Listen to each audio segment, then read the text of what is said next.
Hello student pilots, and welcome to episode 2 of the Blue Skies Private Pilot Crash Course, where we will be going over the power plant of an airplane and its components. We will be going into detail looking into 4-stroke engines because that's what most trainers run on. The components that we'll be looking into are the spark plugs, the magnetos, the carburetors, and turbochargers. I'll be also explaining air-to-fuel mixtures, propellers, fuel injection, fuel systems, oil systems, and cooling systems, and how they all come together to let us take flight so that you can teach it or just ace some exams. Let's begin with looking at the first plane ever again and seeing how its power plant worked. The Wright Flyer had a 4-stroke straight cylinder engine that produced 12 horsepower of force and weighed in at 170 pounds with the help of a 10-bolt magneto. The engine was water cooled and it rotated two 8-foot 6-inch propellers, and it was capable of spinning them at a max of 1,000 RPM. It used gravity to feed the engine gasoline, and to start it up they hooked it up to a separate battery that they would drop off once the engine was running to decrease the weight the airplane would need to lift. It had no fuel pump, no carburetor, no spark plugs, and no throttle, meaning it only ran at full throttle, probably at least. They shaped the metal using only a lathe and a drill press, and when it ran, the pilot could watch as the cylinders would glow red hot. This all really helps me understand, at least, why most people thought the Wright brothers and most other early aviators had a freaking death wish. Let's start with a less intimidating model of a modern 4-cylinder engine. There we go. This is the most basic engine that you will have to understand, and it is the most advanced engine that your private pilot written exam is ever going to test you on. There are typically 4 pistons at any given moment, each one doing its own little thing, and this cycle makes a circular motion. You can see it right here, and I should really grease this up. Does not sound the greatest, but it's going to work. The cycle can be remembered as intake, compression, power, or exhaust, or more easily said, suck, squeeze, bang, and blow. The suck portion of the entire system is going to be when the piston pulls in a combination of fuel and air from the intake. So you can go ahead and see these little arrows. It's going to be sucking in air from over here. Then we're going to be going on to the squeeze, where the fuel and air mixture is compressed into a tighter space, maximizing the efficiency of the next step, which is the all-important bang. The fuel and air mixture is sparked by the 2 spark plugs pushing the piston downwards. And then we have the blow, which is where this spot is actually going to open up and it's going to be pushing the fuel and air mixture that was just ignited and everything. It's going to be pushing it up, releasing the exhaust created by the explosion. And this cycle goes on to repeat for thousands of rotations every single minute whenever an airplane or a car is going to be running. But the entire engine can be scrapped if there was no power or bang step. And we have this little spark plug. This little guy is what makes the spark in our engines that causes the combustion in the cylinder head, making the all-important bang step. This component isn't present in the Wright brothers design, so how do they make it work? They used what was called a make and break ignition system instead. This ignition system worked by having 2 almost nail-shaped contact surfaces with each position that would come together in a sync with each engine rotation to create a spark near the center of the cylinder head. This brought a ton of issues, including constant corrosion of the surfaces, lack of a failsafe, and an addition of a few more moving parts, meaning more maintenance, higher costs,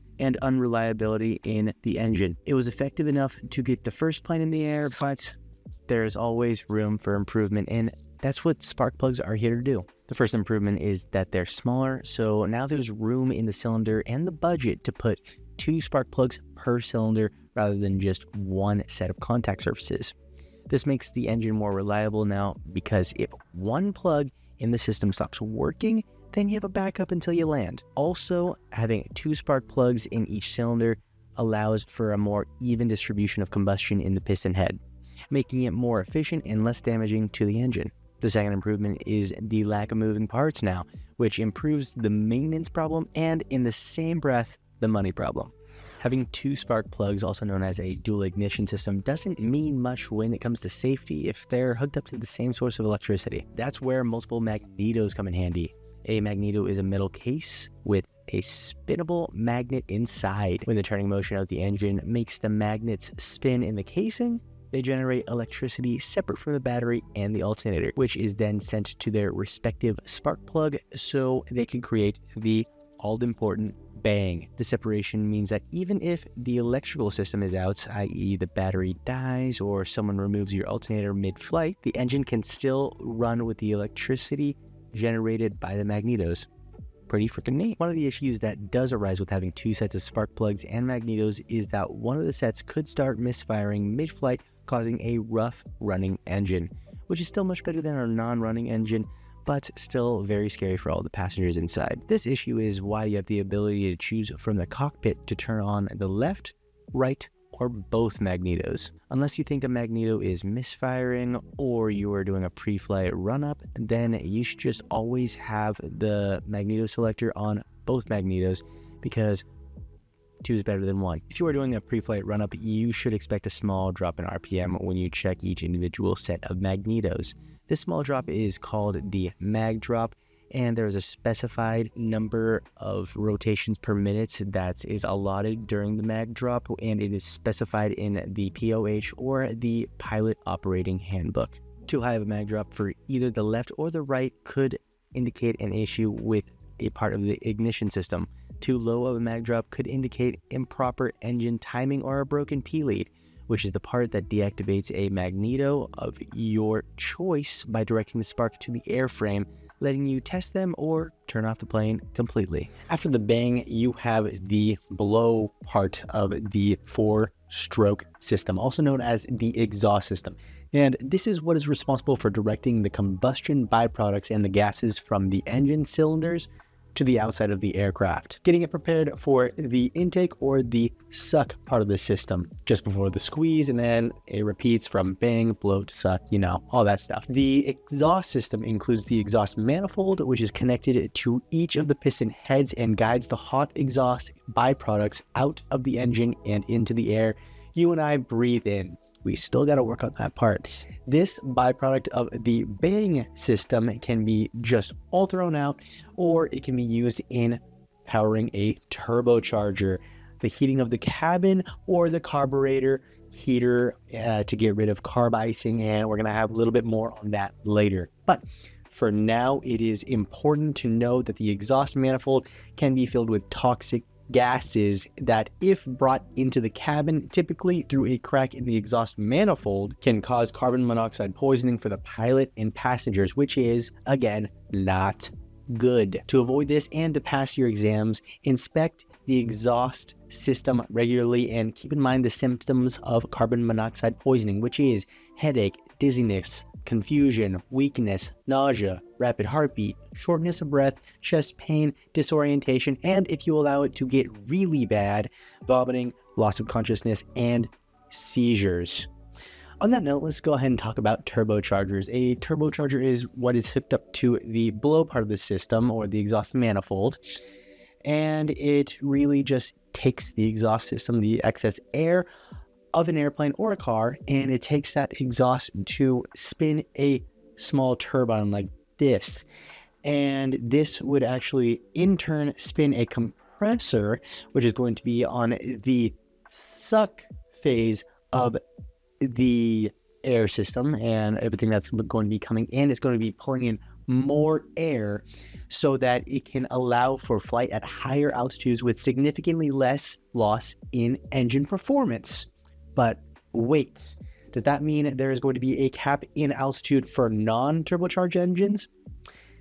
Yeah, think of it like this. If you're running around at a higher elevation, let's say 10,000 feet, then you will not get as far without stopping for breath as you would at sea level, because the air is less dense at 10,000 feet and you need air to run. The decrease in air density affects engines in a similar way. You'll find that non-turbocharged engines can fly up to about 15,000 feet above mean sea level, and airplanes with turbochargers can fly up to about 25,000 feet above mean sea level. And if you get your hands on an aircraft that can fly above 25,000 feet above mean sea level, specifically above mean sea level, you will need to take an extra instruction on the ground as well as in the air to earn an endorsement from an FAA certified flight instructor so that you can fly it safely and legally, solo or with passengers. Back in the Wright brothers engine, you may remember me saying that they did not have a carburetor. So you may have thought, well, the first carburetor was invented in 1888 by Carl Benz, and it must not have been important if the Wright brothers didn't include it in their all-amazing Wright Flyer in the beginning of the 1900s. And to that I say, it is not that the carburetor is not important. The Wright brothers just decided to go a different, less effective, dangerous route to replicate what is now standard in every airplane because they probably had a death wish, nerd. In all seriousness, to have an explosion or expansion in the bang timing of a 4-stroke engine, you have to have both air and fuel in the intake or suck timing in the cylinder. The Wright brothers chose to allow the heat of the engine to evaporate the fuel and air in the intake manifold, and then they hoped for the best. Heating explosives, what a great idea. The carburetor's job is to allow the fuel and air to mix and to allow the pilot to adjust this mixture in a much, much safer manner. Float-type carburetors we use today accomplish this by using a familiar principle, Bernoulli's principle.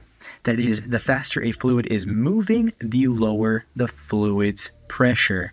The magic happens at the venturi right over here, and you can see right here that it is shaped a little bit similarly to that of the top of a wing. Since you remember our earlier crash course, you know that the lower pressure air is typically at the top side of the wing. The same wing shaped portion in the carburetor, since that is where the faster moving air is going to have lower pressure. This fast-moving, low-pressure air will vaporize the fuel with no increase in temperature, allowing the fuel and air to mix together nice and thoroughly without your need to boil your fuel. This mixture is then sent over to the butterfly valve that the pilot adjusts with the throttle knob to make sure the engine produces more or less power whenever he or she desires. If the throttle is put to idle, the butterfly valve is completely shut off and it creates a vacuum behind the butterfly valve, forcing fuel through the idling jet, which is not very well drawn out right here, and allows a small amount of fuel to be sent to the engine to let it keep running. The ratio at which the fluids mix is dependent on how much air and how much fuel is going through the venturi at one instance. If there is more fuel and less air, pretty much it's going to be 1 part fuel and 1 part air, the mixture is considered rich. If there is more air and less fuel, 1 part fuel and 20 parts air, then the mixture is considered lean. What helped me remember this relationship in the beginning is rich means abundance and lean means little.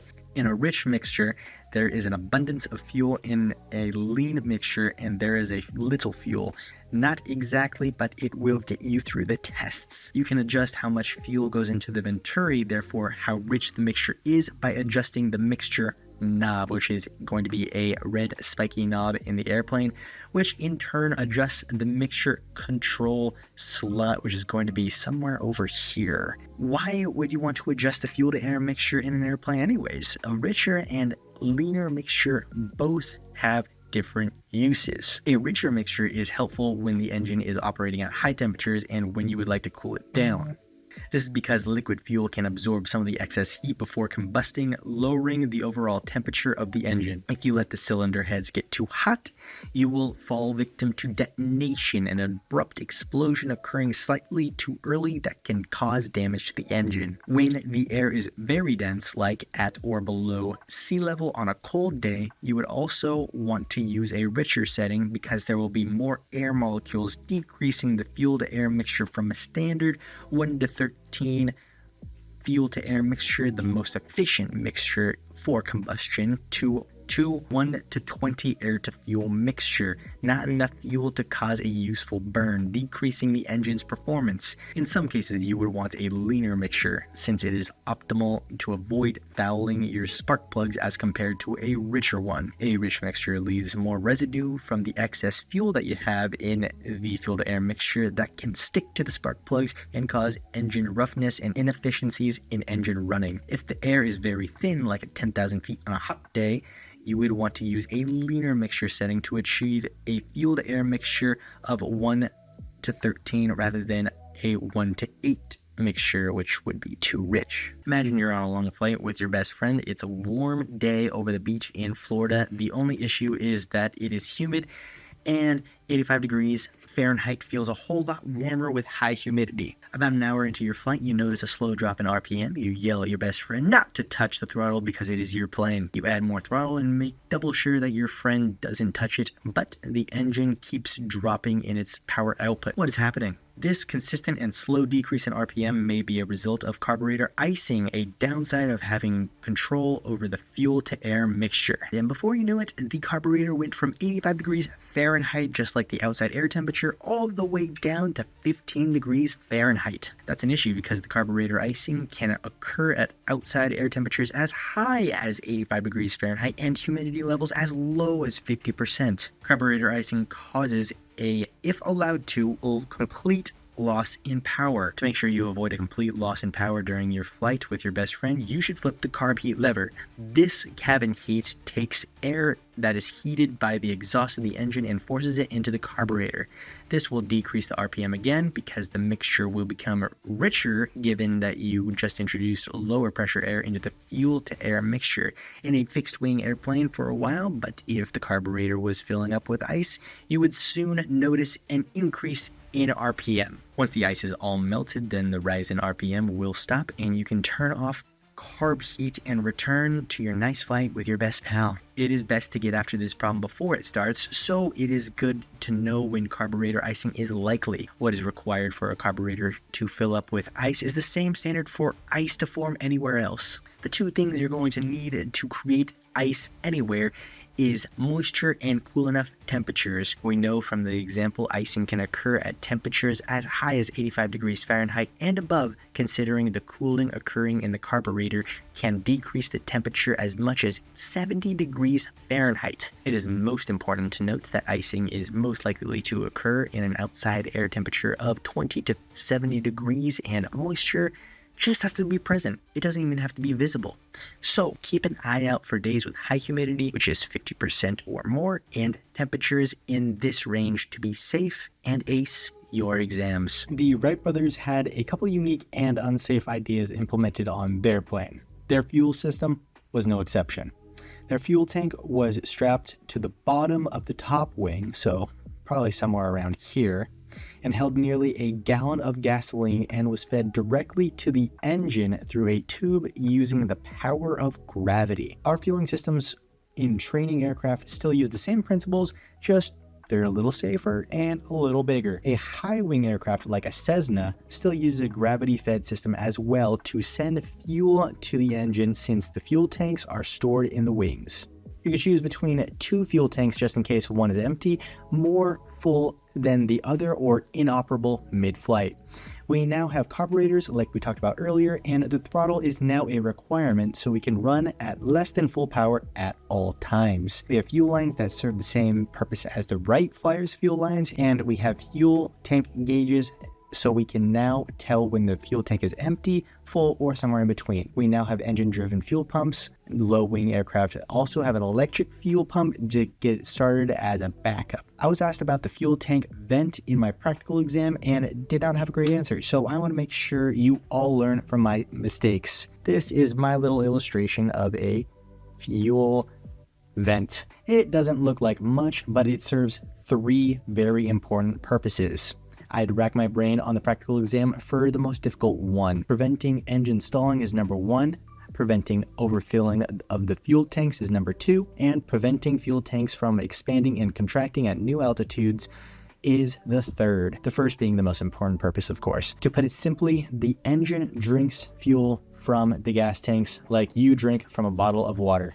If you make a seal around your lips around all of the opening and drink, there will be a vacuum made in the bottle, and that is why it is easier to, of course, not do that and leave space in between, like halfway through the actual nozzle, so that the air can replace the fluid when you drink from it. Very, very simple. Everybody knows how to do that. The fuel tank vent is that space that you leave so the vacuum does not get created in the fuel system. If there is a vacuum in the engine intake, the engine will eventually starve fuel and quit on you, since the fuel pump would eventually not be able to overcome the vacuum created. Some fuel caps are vented similarly to make sure that the fuel starvation absolutely does not occur. A common issue in the fuel system is the contamination of fuel, and the most frequent contaminant is the water, which is, funny enough, not combustible as nicely as gasoline is. In the Wright Flyer, if water got into the fuel tank, you could not really know until water got into your engine, which is, of course, not great. Aviators fix this issue by taking advantage of how water is actually heavier than the fuel that we use and would sink to the bottom of fuel tanks if there was ever water contamination. So, placing fuel tank sumps right over here and here, I'll put a picture as well, and drains at the bottom of all of our fuel tanks allows us to grab a sample of fuel from the bottommost portion of the fuel tanks before every flight to inspect for contamination, including water. A fuel sampler looks a little bit like this. Usually, an uncontaminated sample of fuel would look something like this. You see there's a little bit of blue fluid, which is the fuel in the fuel sump. Fuel is dyed blue for a better inspection and to differentiate one fuel from another. More on that later. And a sample of fuel with water contaminating it would look something like this. See, you can tell that there is fuel above the water, since water is again more dense, sinking to the bottom. If you do find your tank has been contaminated, keep using the fuel sump until you are only getting the blue fuel out of it. The reason water gets into engines so frequently that we have an entire system to prevent literally flooding our engines is because of air, condensation, and nightly routines. Air can hold a lot of water if you can't tell. And given a cold surface like the inside of a gas tank at night, the water will condensate and gravity will pull it down to the ground nice and easy. That is why if you own a plane, it is a necessary practice to avoid this and to make sure that there is rarely any air in the gas tank at cold temperatures like at night. So basically you would want to top off your fuel tank after every last flight of the day. Now back to the fuel coloring. The most commonly used airplane fuel today is 100 low lead or 100 LL octane fuel, which is dyed a light blue. Then this makes it easy to differentiate it from water and other fuel types you might find out there. There is also a red 80 octane, a purple 82 octane, very specific number. Honestly, I might want to look into that. The green 100 octane, and then the clear jet fuel variations. If you are faced with a choice and you have to choose temporarily in place of the recommended octane for your engine, always choose the next higher octane in aviation fuel. So if you're going to have 80 octane and your only options are 82 and 100, go for the 100 low lead. Using a lower grade will usually cause serious engine issues like detonation and increased engine temperature, while using a higher grade and can ruin your spark plugs over time. And you wouldn't want to ruin these little guys, would you? No, they help you fly. Jet fuel and automobile gasoline should never be used in your 4-stroke engine-powered aircraft unless you decide you want to illegally become a test pilot for the afternoon. As you can imagine, the engine with all of its moving parts and combustion creates a ton of heat and friction. That is why the Wright Flyer's engine would turn red from the heat when running. It just didn't have an oil system. The oil system helps reduce the amount of friction and heat the engine creates while running by carrying heat and impurities, pretty much metal and carbon, away from the engine and acting as a lubricant between the engine's moving parts. If we didn't have the oil system or had too little oil in the system, the engine would get way too hot, creating an engine that would only run for a matter of minutes. To make sure the oil system is working properly, always check your oil amount and the oil pressure gauge to make sure it's all in the green before taking off and all throughout flight. If any part of the system malfunctions, you may have only minutes before serious damage is caused to the engine. Low oil pressure ruins the engine's ability to cool itself down. This would in turn create an increase in oil temperature. If you have low oil pressure followed by an increase in oil temperature, you know you have low oil. Find a safe place to land and get the oil system checked out. On the other hand, high oil pressure is an issue as well. It can cause unnecessary wear and tear along with leaks in the oil system. If the oil pressure becomes dangerously high, then you have a couple of options. Activate the oil pressure relief valve and hope that it fixes itself by giving the oil more area to flow through. If that does not work, get a mechanic looking at the engine as soon as possible. If you notice high oil temperature, then a good way to cool off the engine is to gain airspeed by not increasing the throttle.